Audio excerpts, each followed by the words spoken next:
मैं खाली सड़क के किनारे भागती चली जा रही थी। एक पल के लिए भी रुकना मेरे लिए खतरे से खाली नहीं था, क्योंकि वो लोग कभी भी मेरा पीछा कर सकते थे, मुझे पकड़ सकते थे।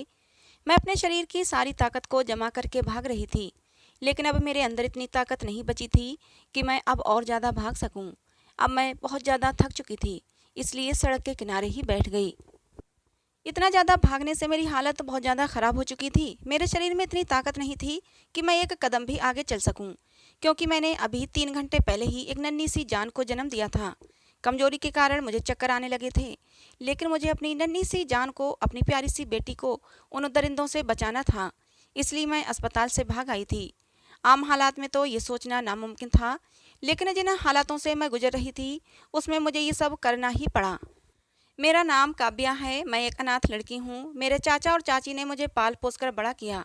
चाचा तो मुझे प्यार करते थे, लेकिन चाची के लिए मैं सिर्फ बोझ थी।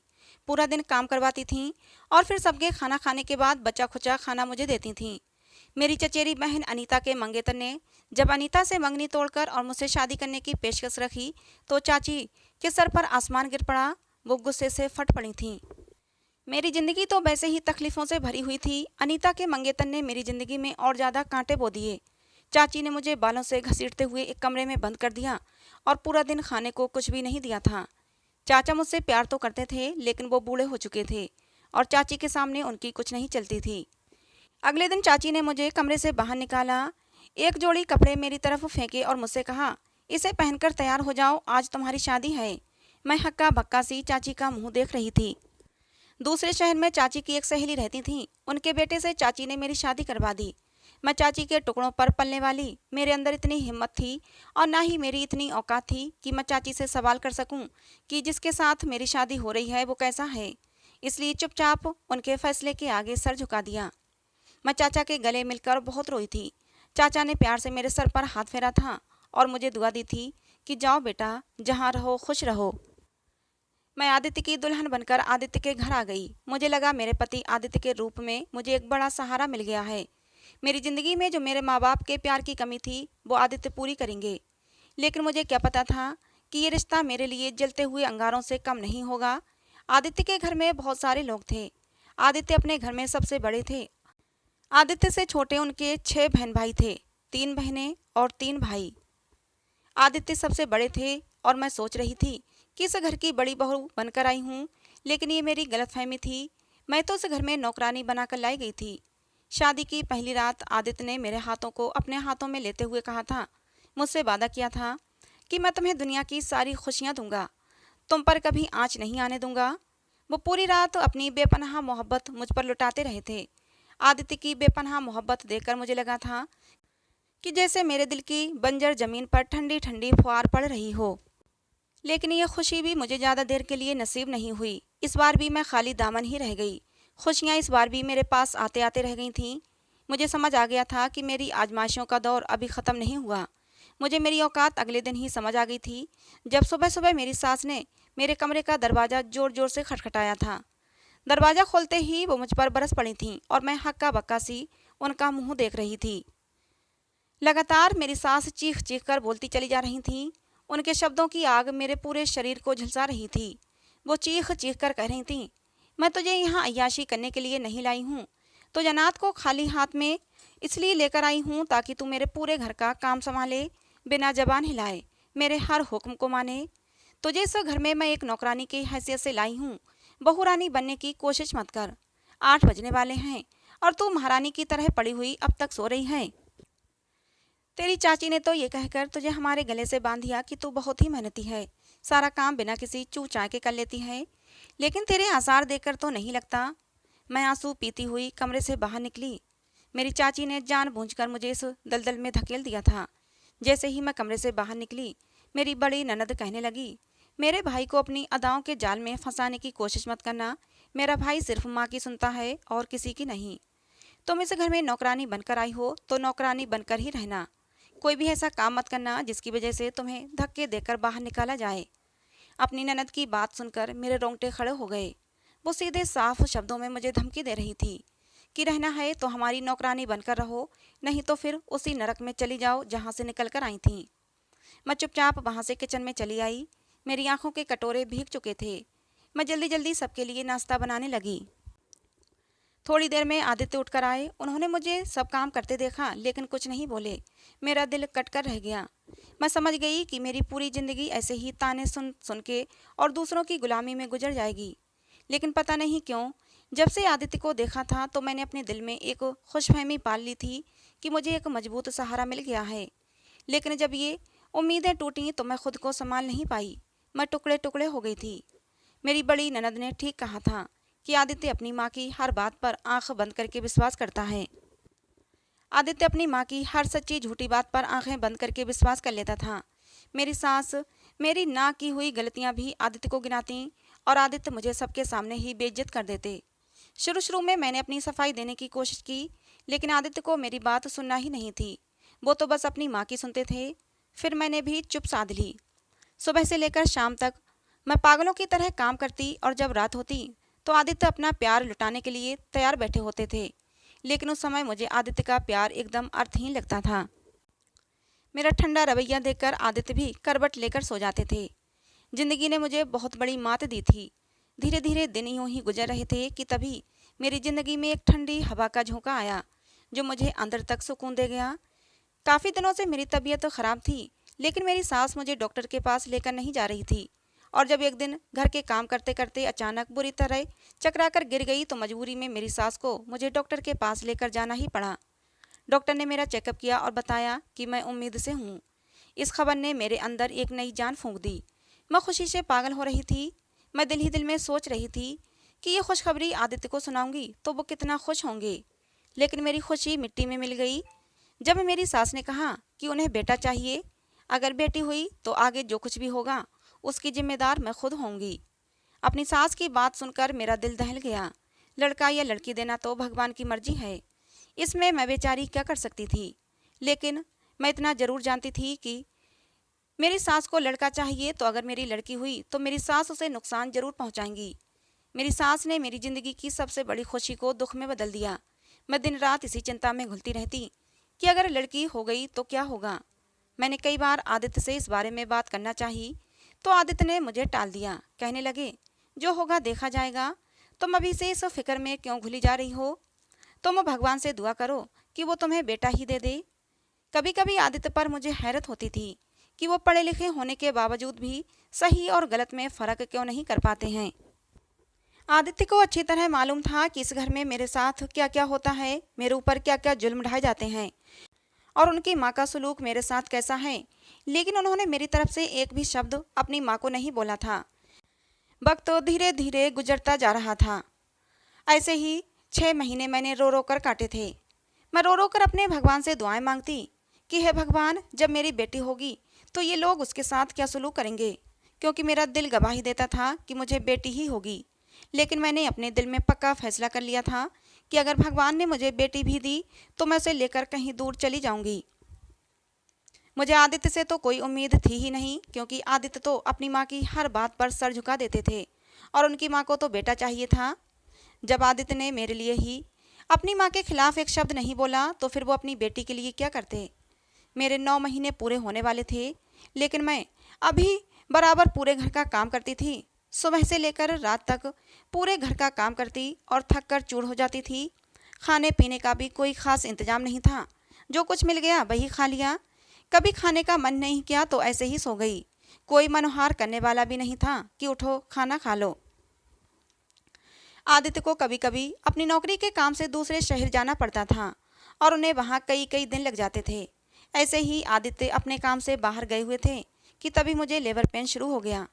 मैंने अपनी सास को बताया तो कहने लगी, पहले जो मैले कपड़े पड़े हैं इन्हें धो ले, फिर बाद में तुझे डॉक्टर के पास लेकर चलती हूँ। मैं हैरत से अपनी सास को देख रही थी कि कोई इतना पत्थर दिल कैसे हो सकता है। मैंने जैसे तैसे करके कपड़े धोए, फिर जाकर मेरी सास मुझे हॉस्पिटल लेकर गई, जहाँ कुछ ही देर में मैंने एक खूबसूरत सी बच्ची को जन्म दिया। जब नर्स ने मुझे बताया कि तुमने एक बच्ची को जन्म दिया है तो मैं बहुत ज़्यादा डर गई। मैं उस नर्स के हाथ जोड़ने लगी कि प्लीज़ मेरे घर वालों को अभी कुछ मत बताना। नर्स हैरत से मुझे देखने लगी, कहने लगी, ऐसा क्यों। मैंने उसे सारी बातें बता दी। मैंने उससे कहा कि मुझे यहाँ से भगा दो, नहीं तो वो लोग मेरी बच्ची को मार देंगे। वो नर्स रहमदिल थी। उसने मुझे एक चादर दी और मेरी बच्ची को कंबल में लपेटकर मेरी गोद में देकर कहा, तुम पिछले दरवाजे से निकल जाओ, तुम्हारे पास आधा घंटा है, मैं उन लोगों को संभाल लूंगी। मैंने उस नर्स का शुक्रिया अदा किया और लेबर रूम के पिछले दरवाजे से भाग गई। भागते भागते मैं सड़क पर आ गई थी। भागते भागते मैं इतना ज़्यादा थक चुकी थी कि सड़क के किनारे ही बैठ गई कि तभी एक गाड़ी आकर वहाँ रुकी। उसमें से एक बूढ़ा आदमी और एक बूढ़ी औरत निकले। वो मेरे पास आए, कहने लगे, बेटी तुम यहाँ ऐसे क्यों बैठी हो, तुम्हें कुछ चाहिए क्या? मैंने उनसे कहा, हाँ मुझे एक छत चाहिए जहाँ मैं इज्जत से अपनी बेटी के साथ रह सकूँ। मैं अपनी नाजुक सी कली को सीने से लगाए रो रही थी और उन लोगों को मेरे ऊपर तरस आ गया। मेरी हालत ऐसी नहीं थी कि वो लोग मुझसे और ज़्यादा सवाल जवाब करते।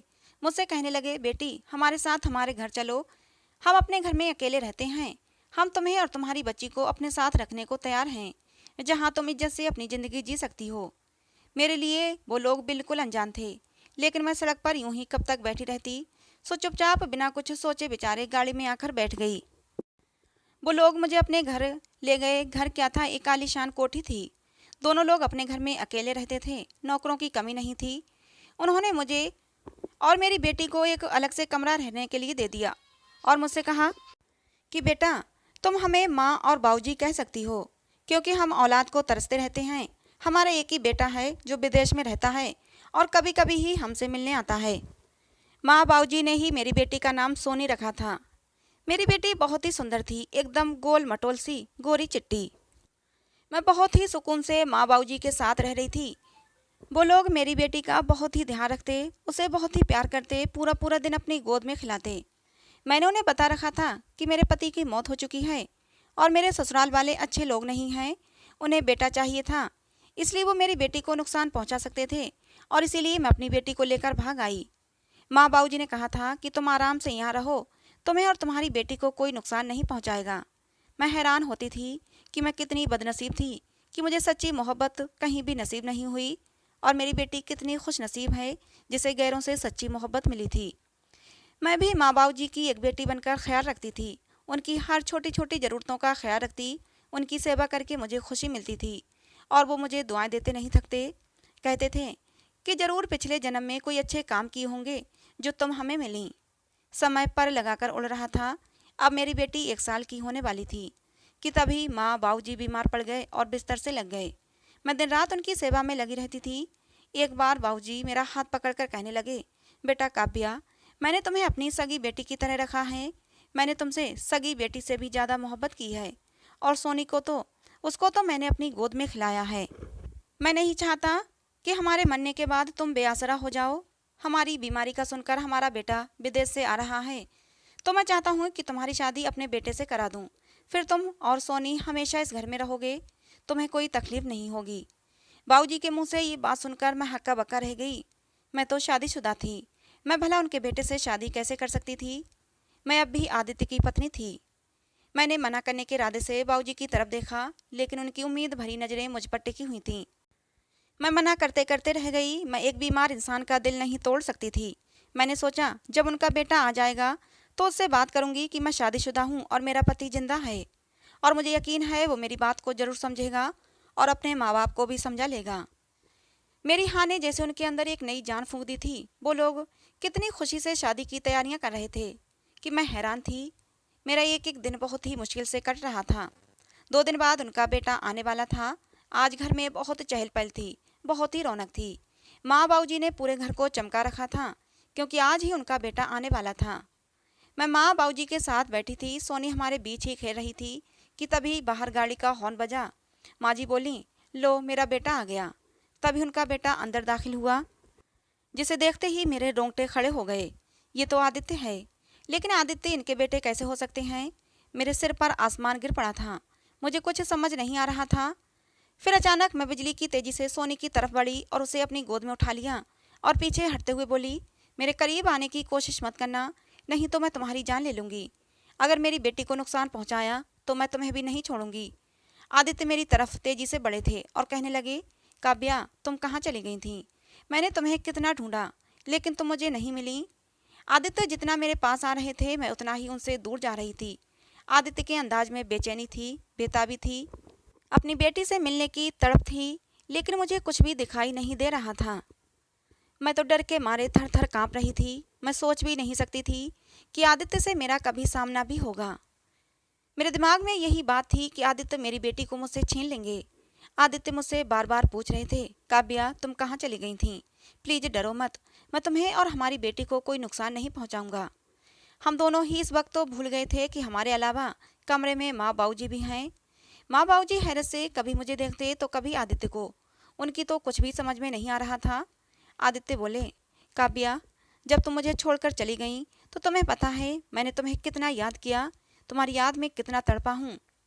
बेटी की खबर सुनकर मैं बहुत खुश हुआ था, लेकिन अगली खबर ने मेरे सर पर आसमान गिरा दिया कि तुम हमारी बेटी को लेकर फरार हो गई हो।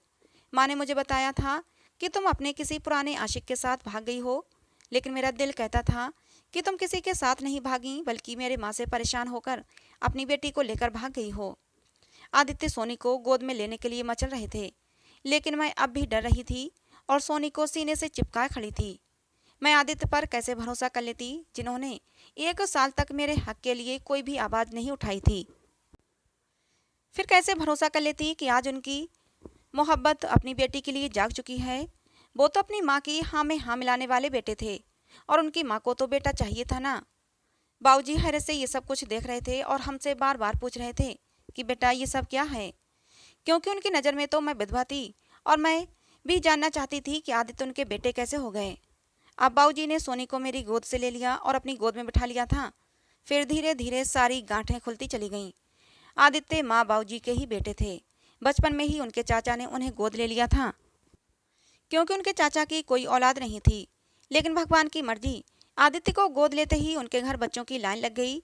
उनके घर 6 बच्चों ने जन्म लिया, 3 लड़के और 3 लड़कियां। आदित्य का एक बड़ा भाई था जिसका नाम प्रसाद था। वो माँ बाबूजी के साथ रहता था, लेकिन एक रोड एक्सीडेंट में प्रसाद की मौत हो गई। माँ बाबूजी अब बिल्कुल अकेले हो गए थे। उन्होंने अपने भाई से कहा कि अब आदित्य को मुझे दे दो, तुम्हारे घर तो भगवान की कृपा से 6 बच्चे हैं। लेकिन आदित्य की चाची एक लालची औरत थी। उनकी नज़र बाबूजी के पैसों पर थी। वो आदित्य के जरिए बाबूजी के पैसे ऐंठती रहती थीं। इसलिए उन्होंने आदित्य को कभी भी माँ बाबूजी के पास नहीं आने दिया और उसे अपने काबू में करके रखा।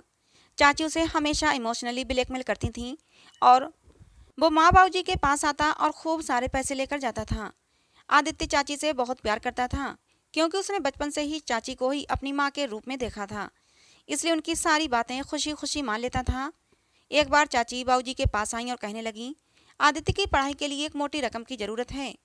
बेटे की पढ़ाई का सुनकर बाबूजी ने भी एक मोटी रकम चाची को दे दी थी, लेकिन चाची ने उस रकम को अपने खर्चे में ले लिया और आदित्य को वैसे ही छोटे मोटे स्कूल में पढ़ाई कराती रहीं।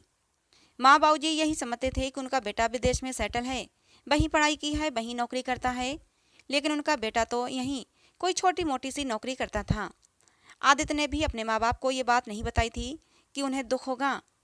वो कभी कभी साल 2 साल में अपने माँ बाप से मिलने आता था और यही दिखावा करता कि वो विदेश से आया है। इस वक्त भी आदित्य चाची के घर से ही अपने माँ बाप से मिलने आया था, लेकिन मुझे और अपनी बच्ची को देखकर अपने जज्बात पर वो काबू नहीं कर पाया और इसलिए सारा भेद खुल गया। आदित्य ने बताया कि जब तुम बच्ची को लेकर हॉस्पिटल से भाग गई थी तो उस दिन रात को मैं बहुत रोया था। मैं तो अपनी बच्ची की शक्ल भी नहीं देख पाया था। बाद में मुझे एहसास हुआ कि तुम्हारे साथ कितना जुल्म हुआ है और मैं कितना गलत था कि तुम्हारा पक्ष भी नहीं ले पाया। मैं तुम्हारे साथ 1 साल रहा और उस 1 साल में मुझे तुमसे शायद मोहब्बत हो गई थी, जो मुझे बाद में जाकर पता चली कि मैं तुम्हारे बिना नहीं रह सकता। मैं तुम्हारे और अपनी बच्ची के लिए बहुत तड़पा हूँ कि काश कहीं से तुम दोनों मिल जाओ तो तुमसे अपने गुनाहों की माफ़ी मांग लूँ। माँ बाबूजी ने मुझे सीने से लगा लिया, कहने लगे, हम तो तुम्हें अपनी बहू बनाना चाहते थे, लेकिन तुम तो पहले से ही हमारी बहू थी। उन्होंने सोनी को भी खूब प्यार किया। सोनी के लिए उनके प्यार में पहले भी कोई कमी नहीं थी, लेकिन अब तो सोनी उनकी पोती थी। उन्होंने आदित्य से कहा कि तुम चाहो तो अपनी चाची के साथ रह सकते हो, लेकिन काव्या और सोनी हमारे साथ ही रहेंगे। हम लोग इन दोनों के बिना नहीं रह सकते। आदित्य बोले, नहीं बाबूजी, मैं अपनी बच्ची के लिए और अपनी पत्नी के लिए बहुत तड़पा हूँ और मुझे तुम दोनों की तकलीफ का भी एहसास है कि बड़े भाई की मौत के बाद आप दोनों कितने अकेले रह गए हैं। चाचा और चाची को भगवान ने बहुत सी औलादें दी हैं, लेकिन आप तो बिल्कुल अकेले हैं। चाचा और चाची अपने बच्चों के साथ खुश रह लेंगे, मैं आपके साथ ही रहूँगा और अपनी बीवी बच्चों के साथ रहूँगा। आदित्य ने मुझसे माफ़ी मांगी और मैंने भी आदित्य को माफ़ कर दिया, क्योंकि आदित्य की वजह से ही मुझे इतने प्यार करने वाले सास ससुर के रूप में माँ बाप मिले थे। अब मेरी फैमिली पूरी हो चुकी थी, प्यार करने वाले सास ससुर, जान छिड़कने वाला पति और एक प्यारी सी बेटी। और अब मुझे ज़िंदगी में कुछ नहीं चाहिए। सच कहते हैं, भगवान हमारा कभी भी बुरा नहीं चाहते। वो अपने बंदों के लिए हमेशा कुछ ना कुछ अच्छा ही सोचते हैं। बस कभी कभी हम नाशुक्रे हो जाते हैं और बहुत ज़्यादा मुसीबतें पड़ने पर अपने भगवान से नाराज़ हो जाते हैं। लेकिन हिम्मत से काम लेने वालों पर और हर हाल में खुश रहने पर भगवान भी हमसे खुश होते हैं। उसका बदला वो हमें ज़रूर देते हैं। और मुझे भी मेरे भगवान ने मेरी आजमाइशों का बदला दिया था और मुझे इतने प्यारे रिश्ते दिए थे। तो दोस्तों, ये कहानी आपको कैसी लगी ज़रूर बताना। पसंद आई हो तो प्लीज़ लाइक करना। ऐसी और कहानियों के लिए हमारे चैनल को सब्सक्राइब करना। कहानी को अंत तक सुनने के लिए आप लोगों का बहुत बहुत धन्यवाद।